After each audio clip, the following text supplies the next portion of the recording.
I never knew hustlers confessed in stereo.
Forgot to turn on the light. Am I wrong cause I wanna get it on till I die? Am I wrong cause I wanna get it on till I die? Get it on till I die. Am I wrong cause I wanna get it on? Alright. Let's go here. Abrupt ending. I like doing that. So, never knew hustlers confessed in stereo.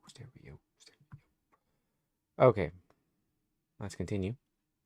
Where do we leave off here? We left off somewhere. Benevolently psychotic, I'm sure. The benevolent psychopath. It's all over media, books, and everything. This isn't a new concept. The benevolent psychopath is Lucifer. It's personified it in a cat, feline, in what is it? Cinderella. And then the mice are supposed to be the church, because mice, though they're flat-footed, and I don't want to go over animal psychology comparing to human stuff. It's all over the place. What was I looking for? Gotta make sure something was right. I'm just confused here. Oh, I was gonna check out my mic. So let's continue here. This is chapter 2. Years of studying and suffering in Vienna. I'm sure. On the contrary, I am firmly convinced today that, generally speaking, it is in youth that men lay the essential groundwork of their creative thought. Wherever that creative thought exists, I make a distinction between the wisdom of age, which can only arise from the greater profundity and foresight that are based on the experiences of a long life, and the creative genius of youth, which blossoms out in thought and ideas with inexhaustible fertility, without being able to put these into practice immediately because of their superabundance. These furnish the building materials and plans for the future, and it is from them that age takes the stones and builds the edifice, unless the so-called wisdom of the years may have smothered the creative genius of youth. Multiple people did write this book. You could just tell by it. You can be smart enough to write this, but either if he wrote it himself, he's purposely using a lot of words to make it look bigger than it actually is. The life which I had hitherto led at home with my parents differed in little or nothing from that of all the others. I looked forward without apprehension to the morrow, and there was no such thing as a social problem to be faced. Those among whom I passed my young days belonged to the small, I think that's the bourgeoisie class. That's where you get bougie from. That's basically what it is. It's like kind of outcasts, nobles. It's like, oh, maybe they rebelled and we put her out here in a different Jurassic Park here. Therefore, it was a world, or middle class. They try to call it middle class now. Therefore, it was a world that had very little contact with the world of genuine manual laborers. For though at first this may appear astonishing, the ditch which separates that class, which is by no means economically well off, from the manual laboring class is often deeper than people think. The reason for this division, which we may almost call enmity, lies in the fear that dominates a social group which has only just arisen above the level of the manual laborer, a fear lest it may fall back into its old condition or at least be classed with the laborers. Moreover, there is something repulsive in remembering the cultural indigent indigence that lower class and their rough manners with one another, so that people who are only on the first rung of the social ladder find it unbearable to be forced to have any contact with the cultural level and standard of living out of which they have passed. It's just explaining how these things work. Like, remember I said with the song Tombstone Blues, when Trump comes in or this Hitler character comes in, he just tells you what's happening as if telling you what's happening is the solution. When everybody's known what was happening, they just were ignoring it or trying to ignore it or whatever. And so it happens that very often those who belong to what can really be called the upper classes find it much easier than do the upstarts to descend to and intermingle with their fellow beings on the lower social level. For by the word upstart, I mean everyone who has raised himself through his own efforts to a social level higher than that to which he formerly belonged.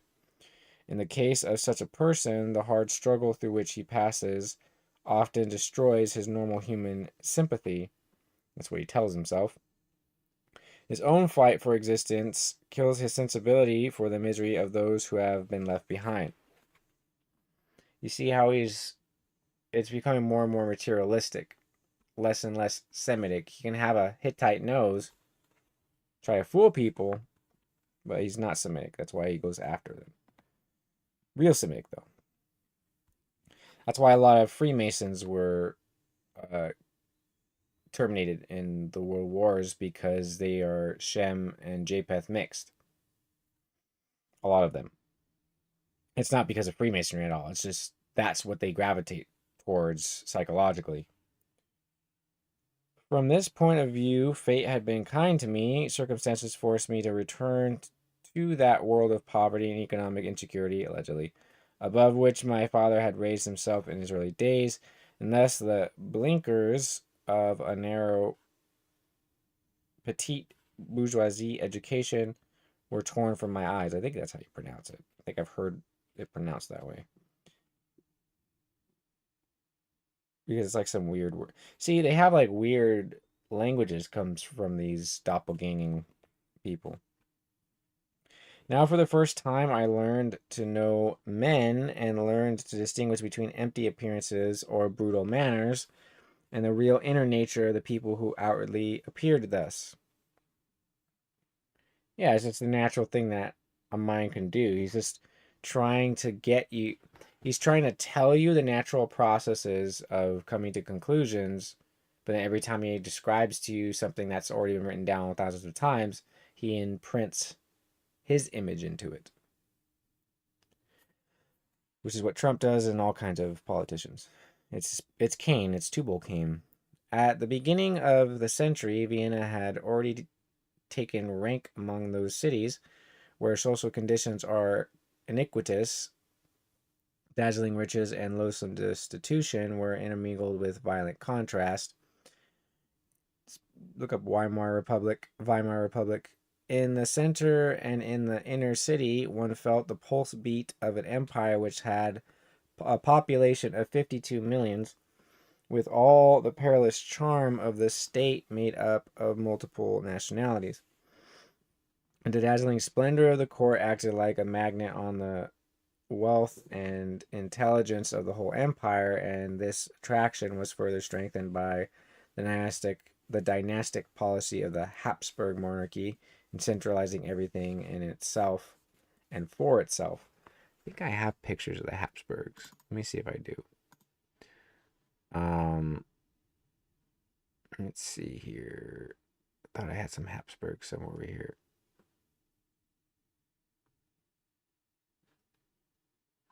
Let me see. Let me look at this one. Is this Habsburg?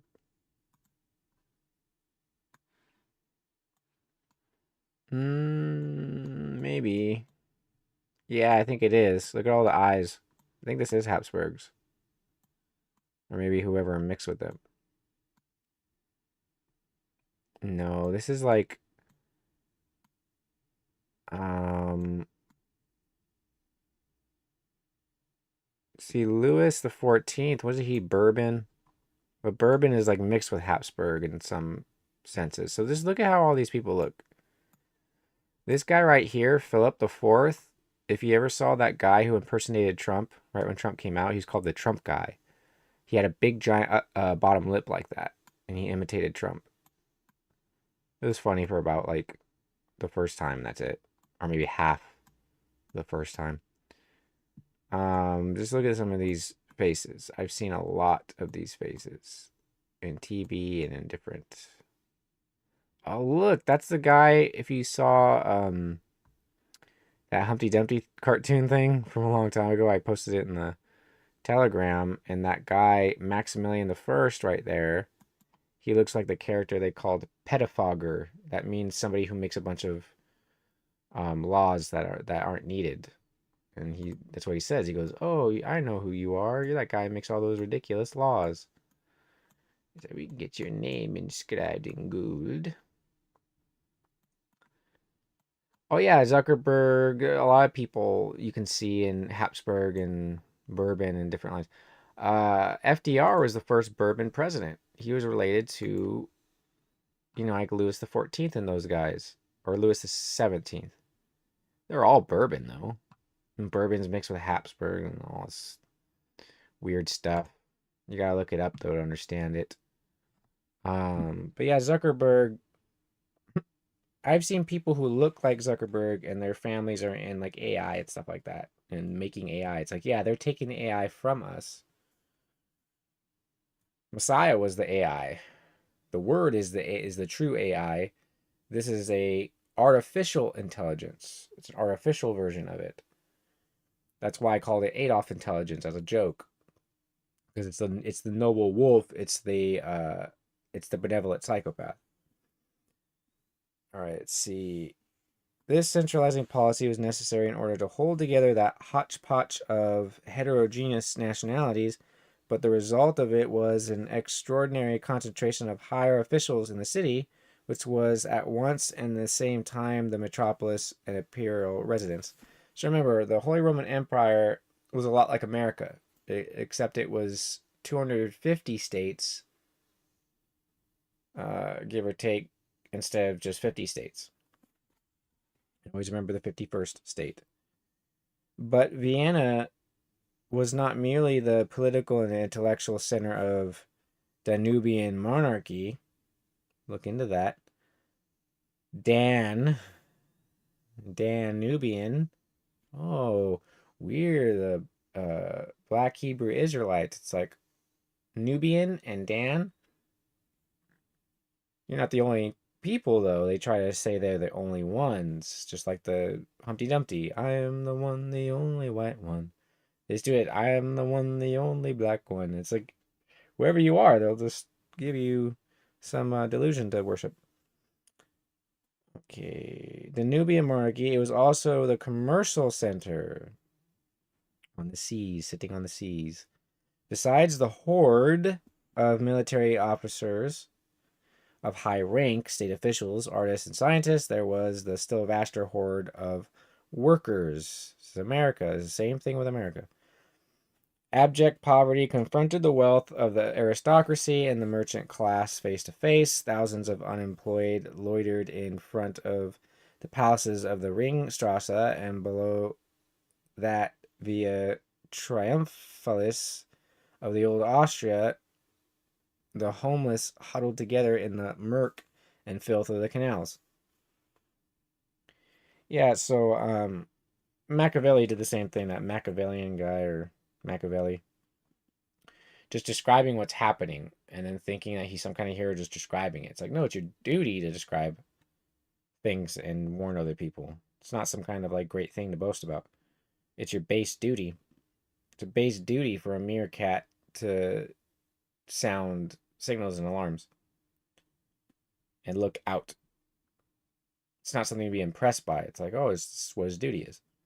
There was hardly any other German city in which the social problem could be studied better than in Vienna, but here I must utter a warning against the illusion that this problem can be studied from above downwards. A man who has never been in the clutches of that crushing viper can never know what its poison is. An attempt to study it in any other way will result only in superficial talk and sentimental delusions. He's trying to keep you from doing something other than what he's focusing you on. Both are harmful. The first because it can never go to the root of the question. The second because it evades the question entirely.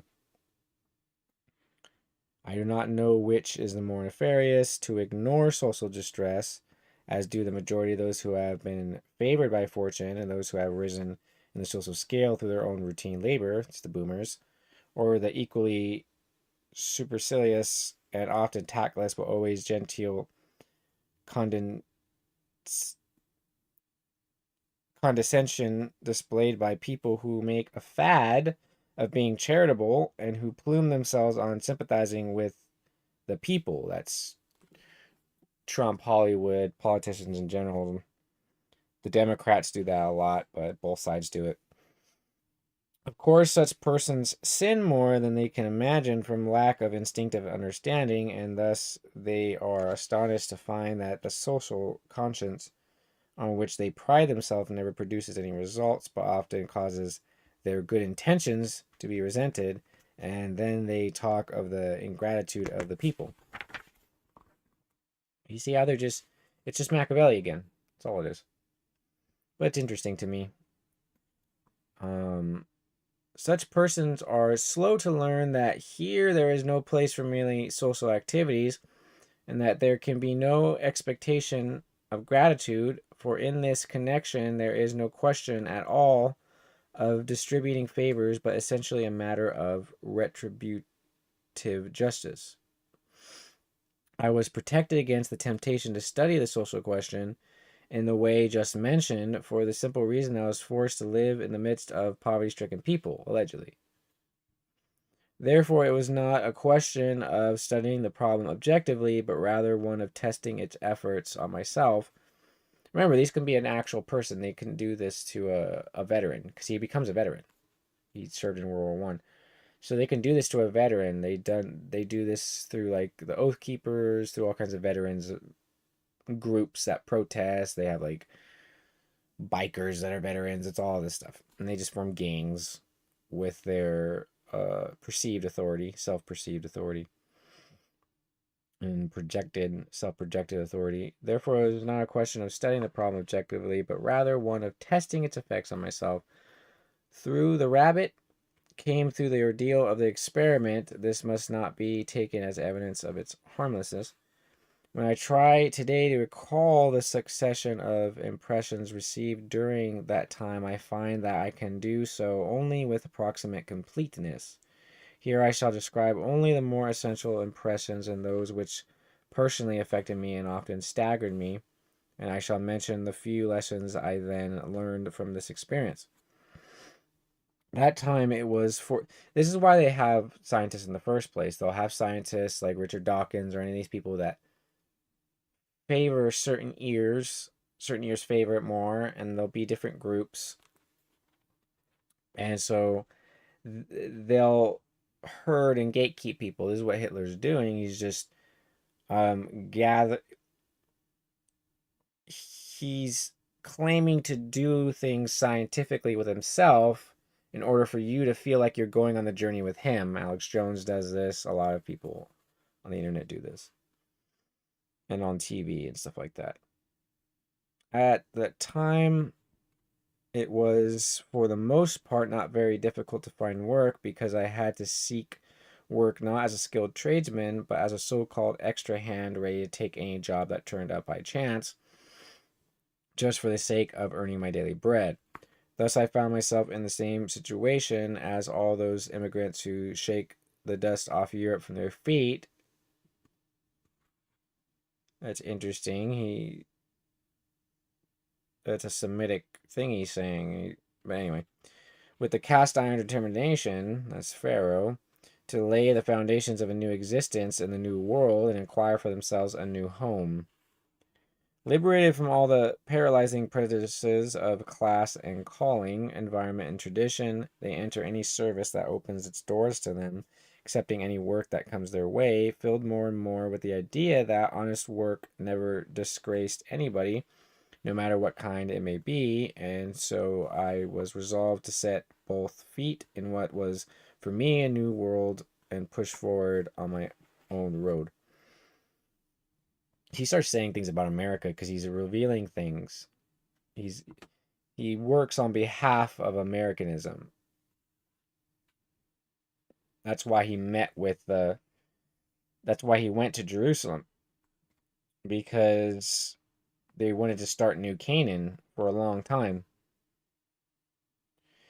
I soon found out that there was some kind of work always to be got, but I also learned that it could be just quickly and easily lost. The uncertainty of being able to earn a regular daily livelihood soon appeared to me as the gloomiest feature in this new life that I had entered.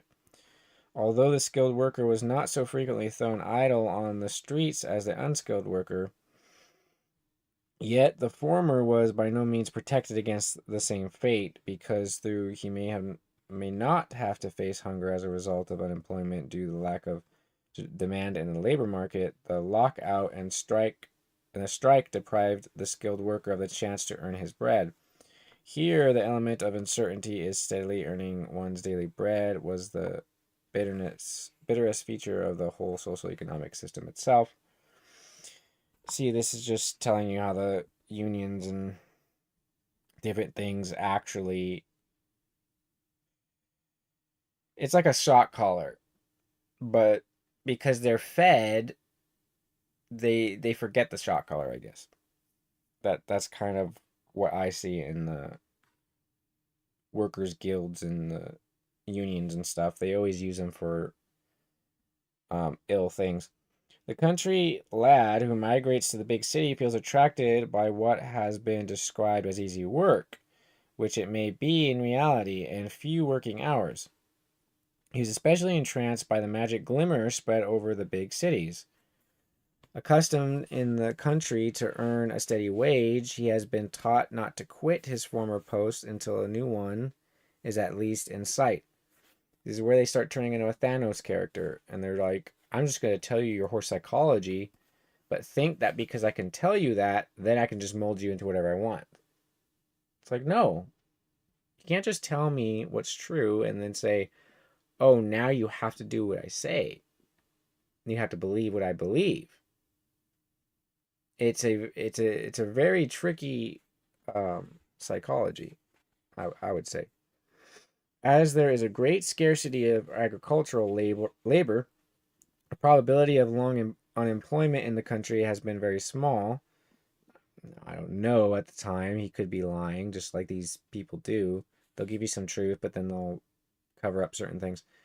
It is a mistake to presume that the lad who leaves the countryside for the town is not made of such sound material as those who remain at home to work on the land.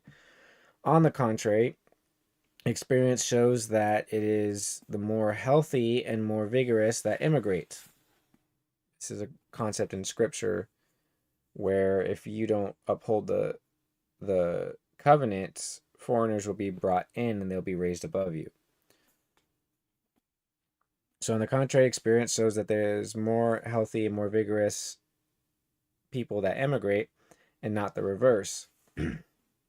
Among these immigrants, I include not merely those who immigrate to America, but also the servant boy in the country who decides to leave his native village and migrate to the big city where he will be a stranger.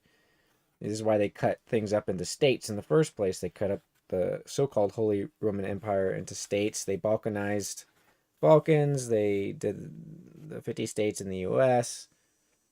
Israel is the 52nd state, the 51st state. You guys should know what that is. Uh, he is ready, Soviet Israel. He is ready to take the risk of an uncertain fate. In most cases, he comes to town with little money in his pocket, and for the first few days, he is not discouraged if he should not have the good fortune to find work. But if he finds a job and then loses it in a little while, the case is much worse. To find work anew, especially in winter, is often difficult and indeed sometimes impossible. For the first few weeks, life is still bearable. He receives his out of work money from his trade union and is thus enabled to carry on.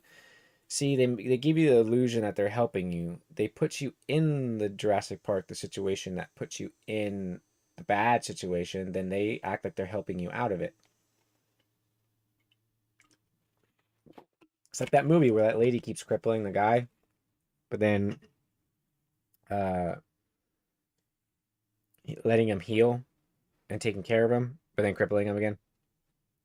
That's what they're trying to say in that movie too. Um, Let me see. He receives, but when the last of his own money is gone and his trade union ceases to pay out because of the prolonged unemployment, then comes the real distress. He now loiters about and is hungry. Often he pawns or sells the last of his belongings. His clothes begin to get shabby, and with the increasing poverty of his outward appearance, he descends to a lower social level and mixes up with a class of human beings that through whom his mind is now poisoned in addition to his physical misery. This happens in prison, and they try to groom the people through prison and unions and school systems.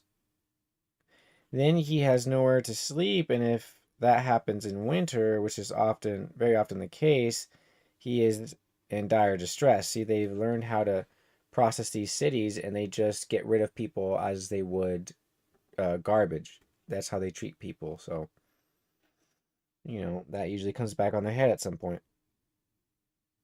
Finally, he gets work, but the old story repeats itself. Second time, the same thing happens. Then a third time, and now it's probably much worse, says that in Job. God does something twice, three times with a man to save his soul from the pit. Sometimes they don't learn. They don't learn, like Trump becoming bankrupt like three times or something like that. It's the same thing. And he gets bailed out by Rockefellers. Same people who gave Rockefeller and Prescott Bush funding Hitler. Ford making his tanks. Little by little, he becomes indifferent to this everlasting insecurity. Finally, he grows used to the repetition. Thus, even a man who is normally of industrious habits grows careless in his whole attitude towards life and gradually becomes an instrument in the hands of unscrupulous people who exploit him for the sake of their own ignoble aims. He has been so often thrown out of employment, though no fault of his own, that he is now more or less indifferent whether the strike in which he takes part be for the purpose of securing his economic rights or be aimed at the destruction of the state, the whole social order, and even civilization itself. Though the idea of going on strike may not be to his natural liking, yet he joins in it out of sheer indifference. So he's telling you that he understands the psychology, but he's going to bring you into the same type of thing. Same theme. He's a wizard slaying wizards.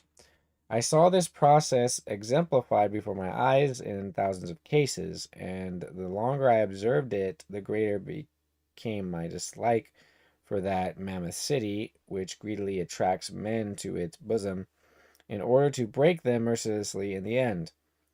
When they came, they still felt themselves in communion with their own people at home. They remained that tie was broken. I was thrown about so much in the life of the metropolis that I experienced the workings of this fate in my own person and felt the effects of it in my own soul. Allegedly.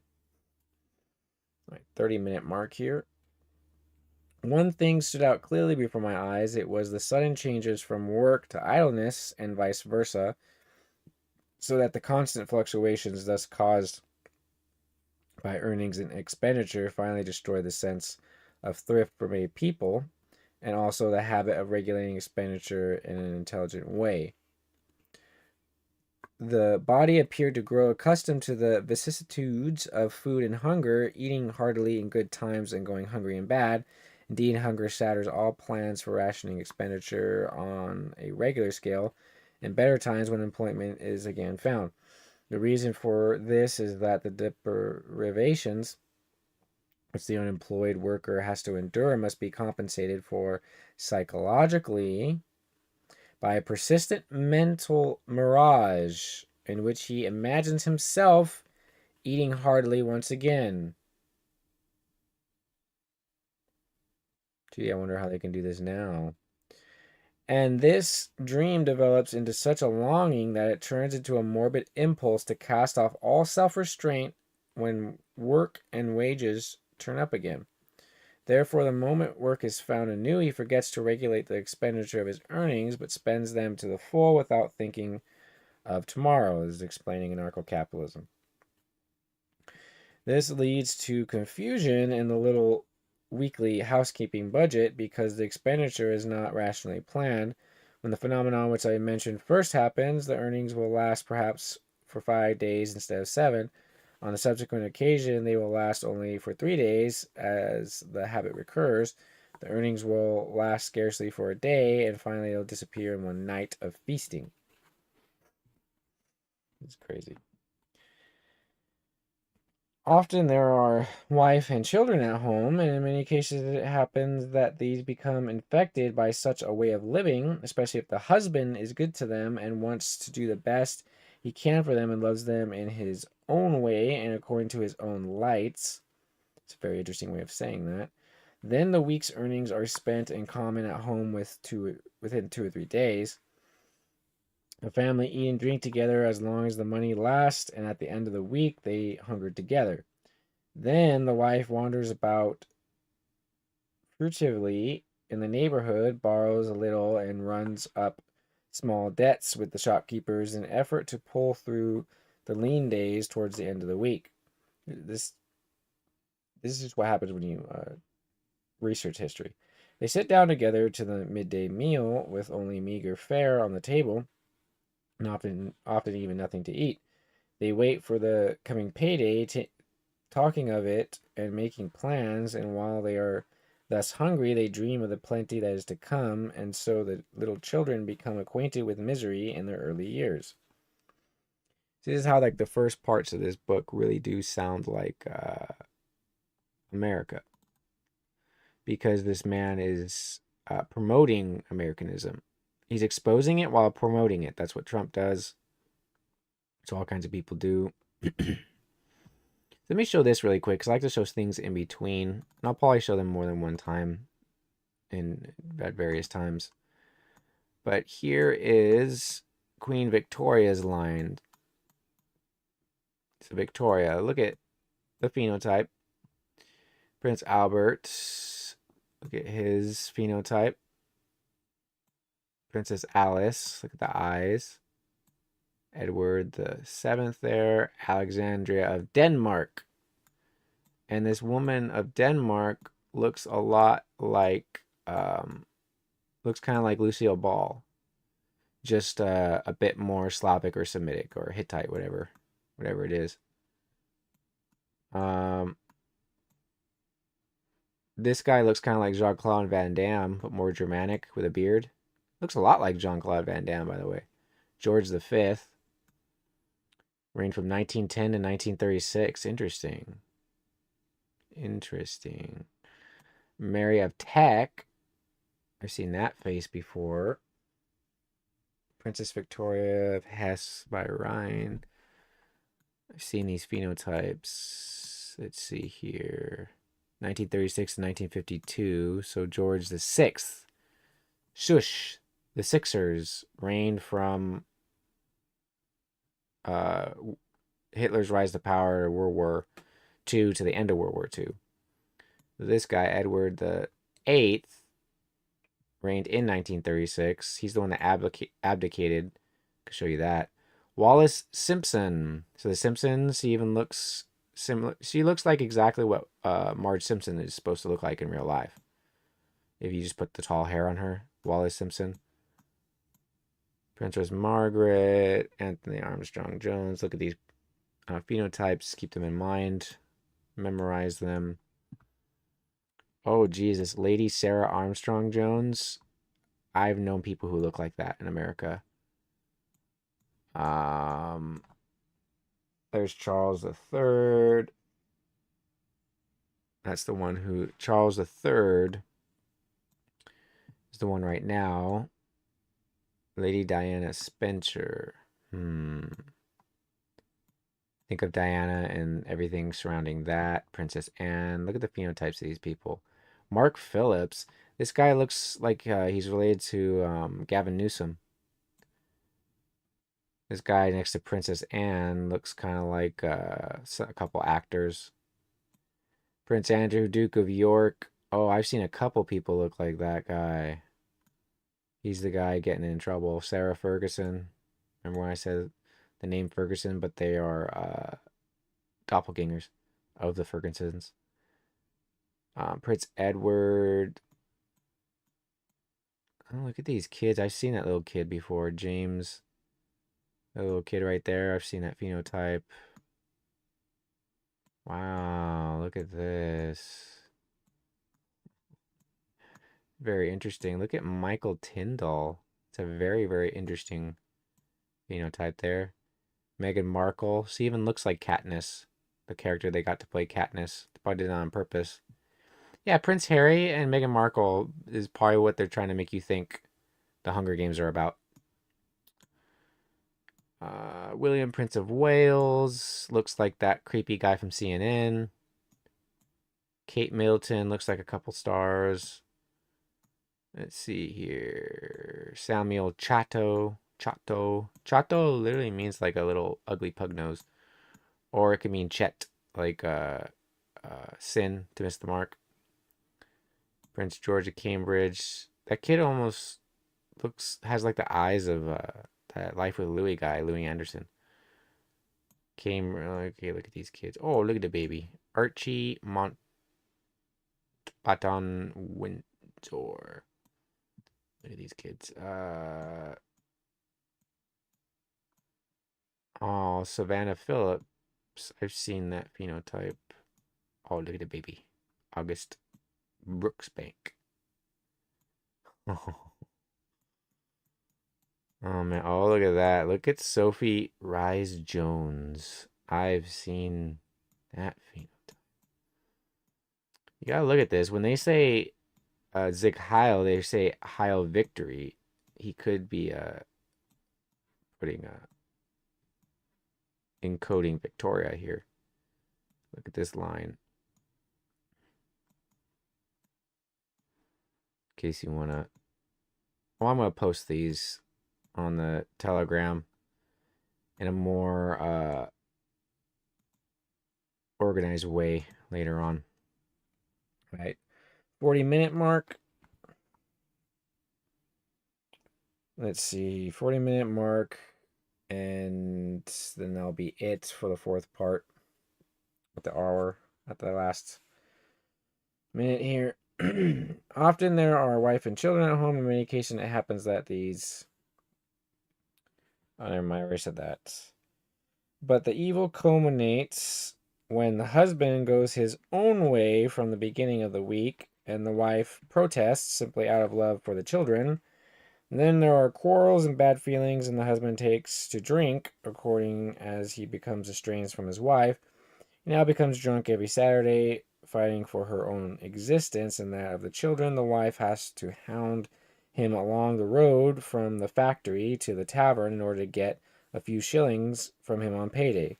So mama's in the factory, she ain't got no shoes. Daddy's in the alleys looking for food. I'm in the kitchen with the Tombstone Blues. Then when he finally comes home, maybe on the Sunday or the Monday, having partying with his last shilling and pence, pitiable scenes follow, scenes that cry out for God's mercy. You see how he's trying to evoke emotion now.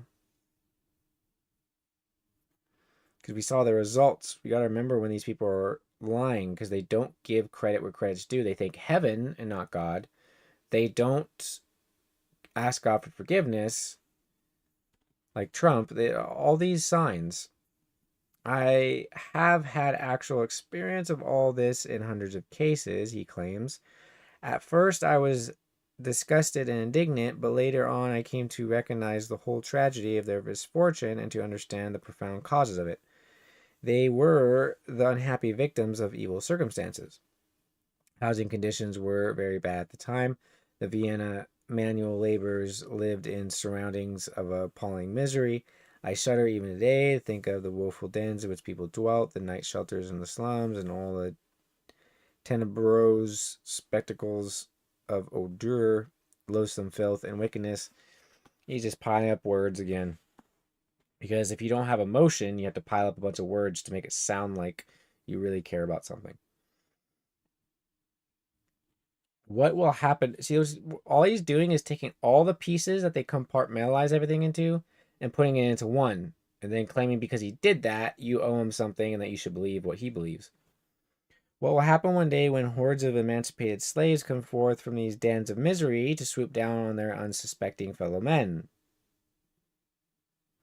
For this other world does not think about such a possibility. They have allowed these things to go on without caring and even without suspecting, and their total lack of instinctive understanding that sooner or later destiny will take its vengeance unless it will have been appeased in time. Okay. Remember, this is 1926 Germany, not the US right now, apparently, allegedly. In order not to despair completely of the people among whom I then lived, allegedly, I had to set on one side the outward appearances of their lives and on the other the reasons why they had developed in that way. Then I could hear everything without discouragement. For those who emerged from all this misfortune and misery, from this filth and outward degradation, were not human beings as such, but rather lamentable results of lamentable laws. See, that's how he helps it in his mind, just see them as not human. Oh, well, he's saying the results aren't human, but they are. You let people disrespect you. But anyway, in my own life, similar hardships prevented me from giving way to a pitying sentimental sentimentality at the sight of these degraded products, which had finally resulted from the pressure of circumstances. No, the sentimental attitude would be the wrong one to adopt. Even in those days, I already saw that there was a twofold method by which alone it would be possible to bring about an amelioration of these conditions. This method is, first, to create better fundamental conditions of social development by establishing a profound feeling for social responsibilities among the public. Second, to combine this feeling for social responsibilities with a ruthless determination to prune away all excrescences which are incapable of being improved according to a system that only appears to work. It's anarcho-capitalism. That's the Pharaoh's government. It's compartmentalization. It's Ramesses. It's Babylonianism. Just as nature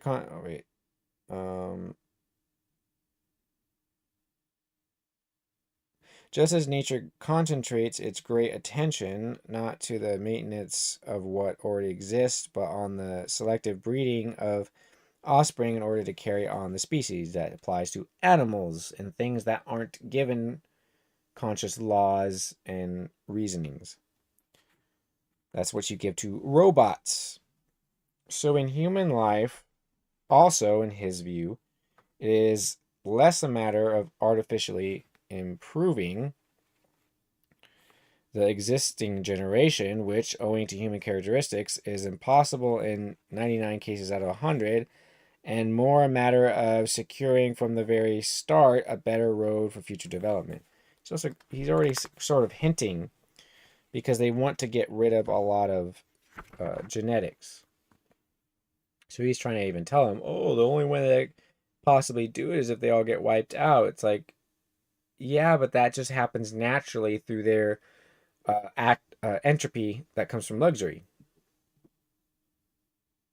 and lawlessness.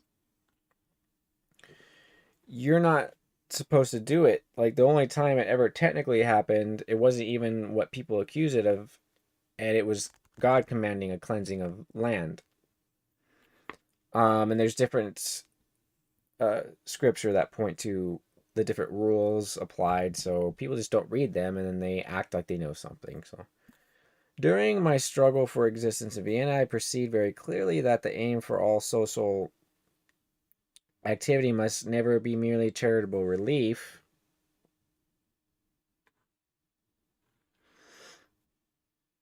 which is ridiculous and useless, but it must rather be a means to find a way of eliminating the fundamental deficiencies in our economic and cultural life, deficiencies which necessarily bring about the degradation of the individual or at least lead him towards such degradation. See, he's trying to say you gotta find ways to get rid of people. He's kind of talking like wow. He's kind of speaking like Bill Gates. Bill Gates is kind of a Hitler kind of type character. He's there to just implant things. Bill Gates is there to just give you a medical Mein Kampf.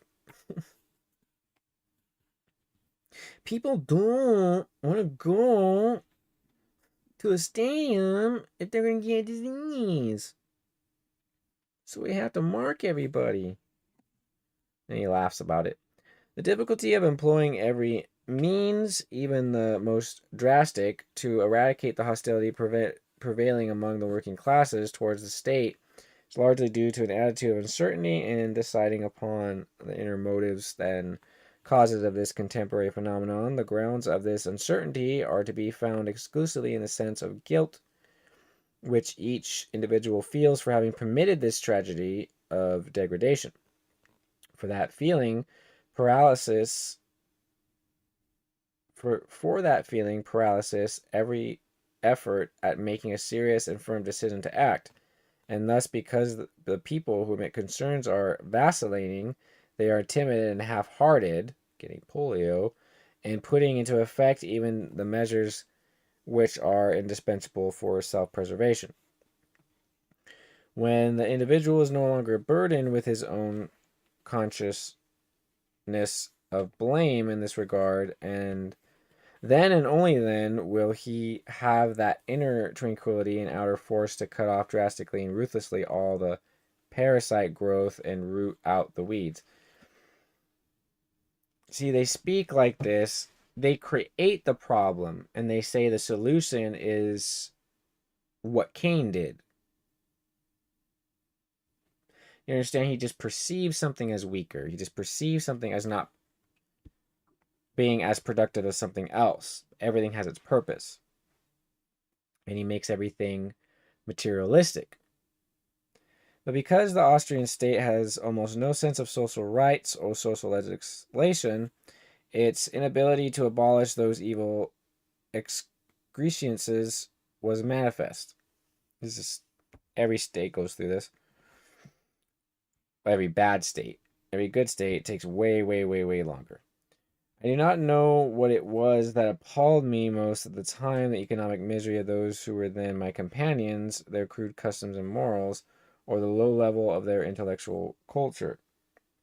How often our bourgeoisie rises up in moral indignation on hearing from the mouth of some pitiable tramp that it is all the same to him whether he be a German or not, and that he will find himself at home wherever he can get enough to keep body and soul together. They protest sternly against such a lack of national pride and strongly express their horror at such sentiments. See,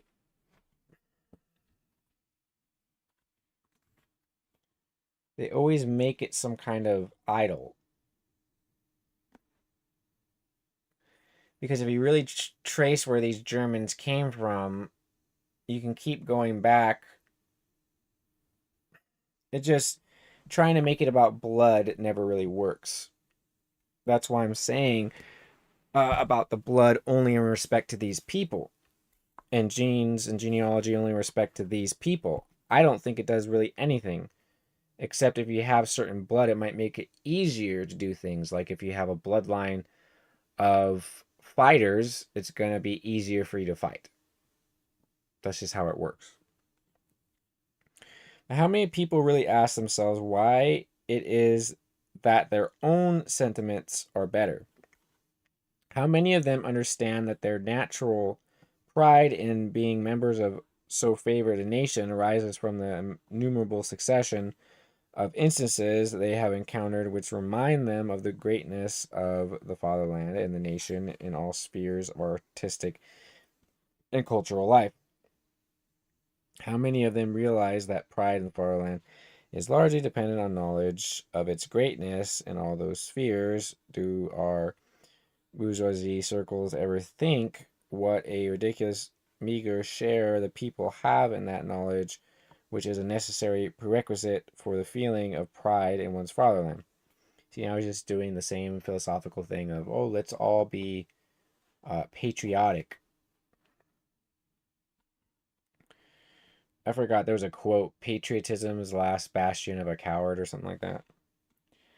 It cannot be objected here that in other countries similar conditions exist, and that nevertheless the working classes in those countries have remained patriotic. Even if that were so, it would be no excuse for our negligent attitude, but it is not so, according to Hitler.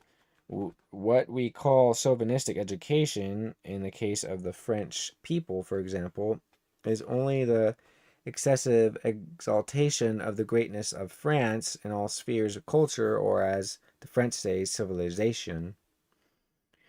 See, they make them they make a Set and a Horus. So French is Pharaoh's Ankh, so that would probably be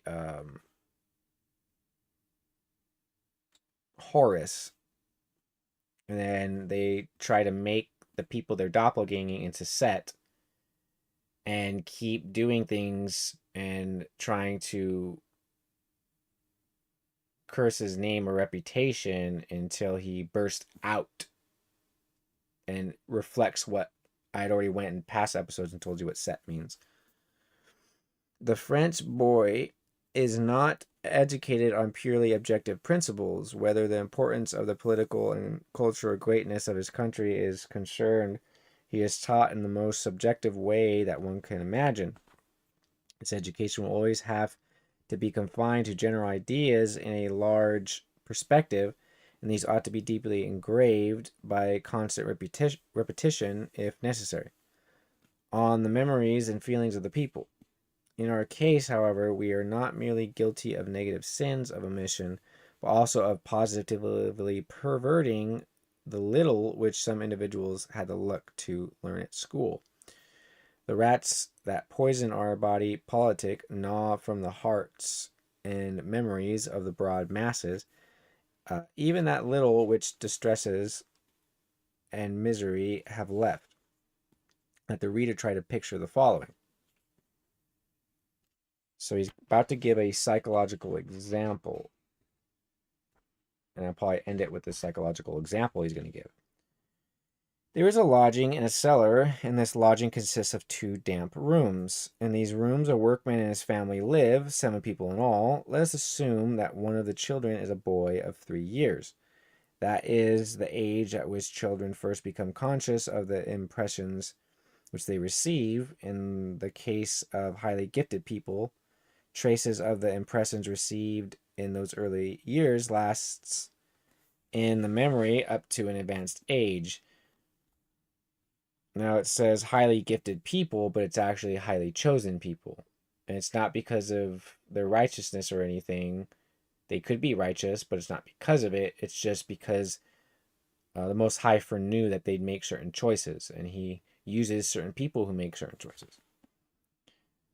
for his glory.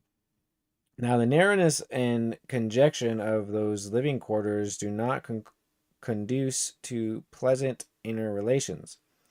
Thus, quarrels and fits of mutual anger arise. These people can hardly be said to live with one another, but rather down on top of one another. The small misunderstandings which disappear of themselves in a home where there is enough space for people to go apart from one another for a while, here become the source of chronic disputes. As far as the children are concerned, the situation is tolerable from this point of view. In such conditions, they are constantly quarreling with one another, but the quarrels are quick and entirely forgotten. See, it's just revelation of method.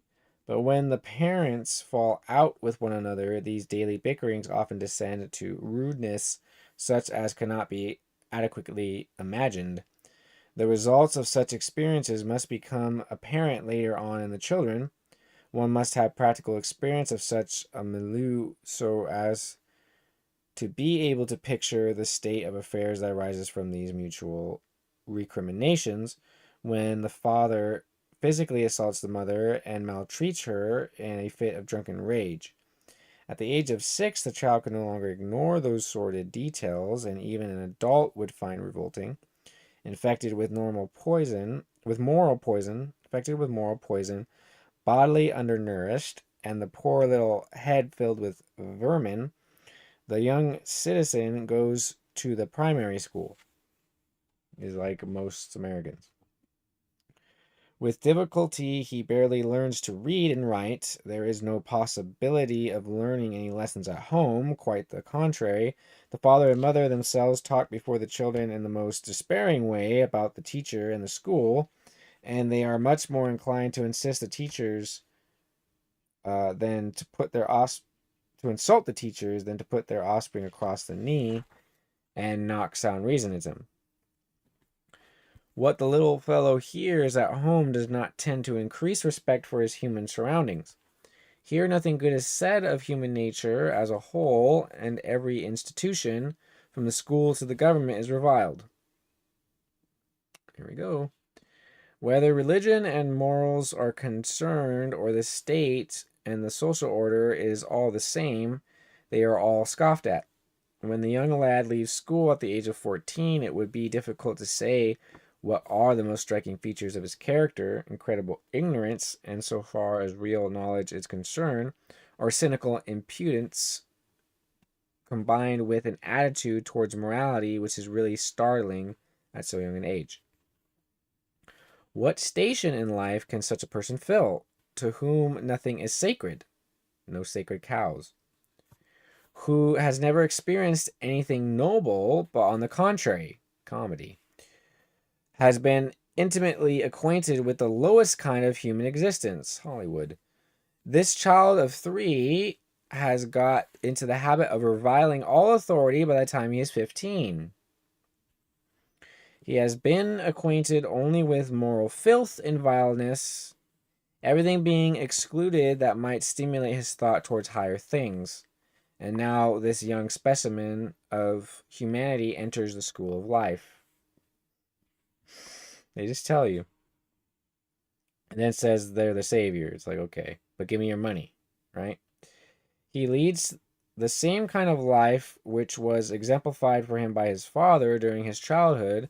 He loiters about and comes home at all hours. He now even blackguards that broken-hearted being who gave him birth. He curses God and the world and finally ends up in a house of correction for young people. There he gets the final polish. And his bourgeoisie contemporaries are astonished at the lack of patriotic enthusiasm which this young citizen manifests.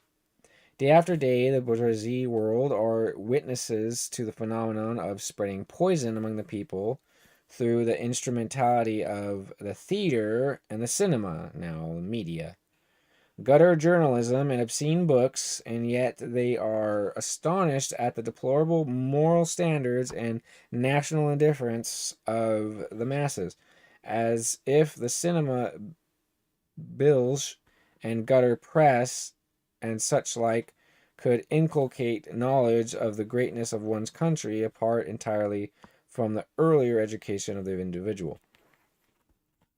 So I was talking about this the other day, that I hope most of this nation's law enforcement realize that for the past 10 years and longer, but especially the last 10 years, the media has been committing high treason against our officers by framing them all as criminals every time one does something unfavorable.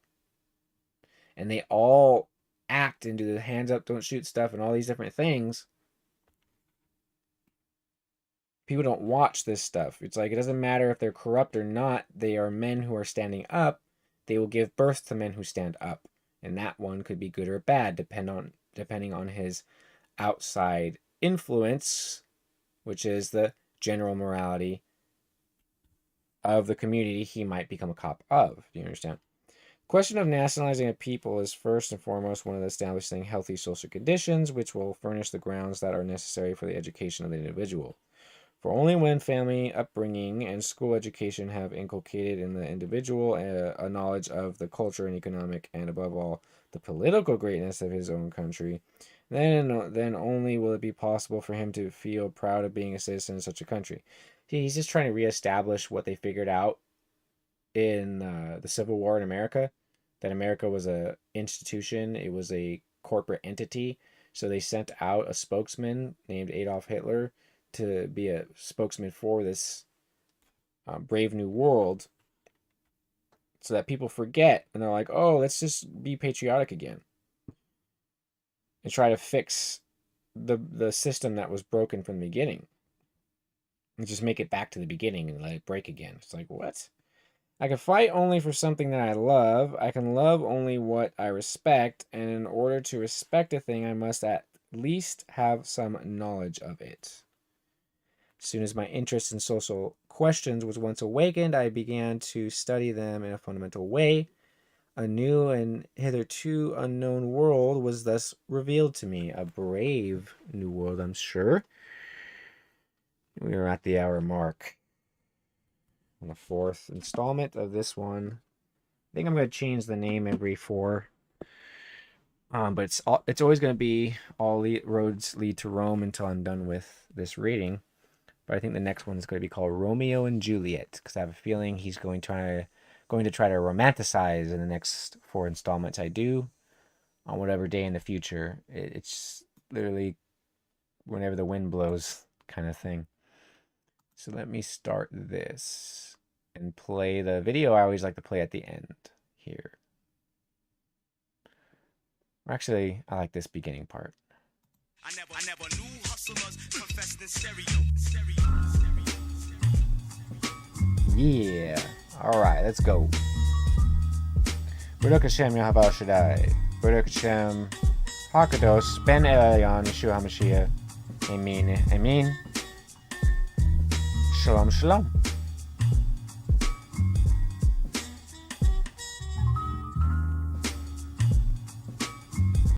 It has begun.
Des Geiers schwarzer Haufen, ja, oh, und wollen mit Tyrannen raufen, ja, oh, Spieß voran, rauf und dran, setzt aufs Klosterdach den roten Hahn. Spieß voran, rauf und dran, setzt aufs Klosterdach den roten Hahn. Als Adam grub und Eva spann, Kyrie eleis, wo war denn da der Edelmann? Kyrie eleis, Spieß voran, drauf und dran, setzt aufs Klosterdach den roten Hahn. Spieß voran, drauf und dran, setzt aufs Klosterdach den roten Hahn. Uns führt der Florian Geier an, trotz Acht und Bann. Den Bundschuh führt er in der Fahn, hat Helm und Harnisch an. Spieß voran, rauf und dran, setzt aufs Klosterdach den roten Hahn. Spieß voran, drauf und dran, setzt aufs Klosterdach den roten Hahn. Bei Weinsberg setzt es Brand und Stank, ja, oh, gar mancher über die Klinge sprang, ja, oh, Spieß voran, drauf und dran, setzt aufs Klosterdach den roten Hahn. Spieß voran, drauf und dran, setzt aufs Klosterdach den roten Hahn. Geschlagen ziehen wir nach Haus, ja, oh, unsere Enkel fechten's besser aus, ja, oh, Spieß voran, rauf und ran, setzt aufs Klosterdach den roten Hahn. Spieß voran, rauf und dran, setzt aufs Klosterdach den roten Hahn.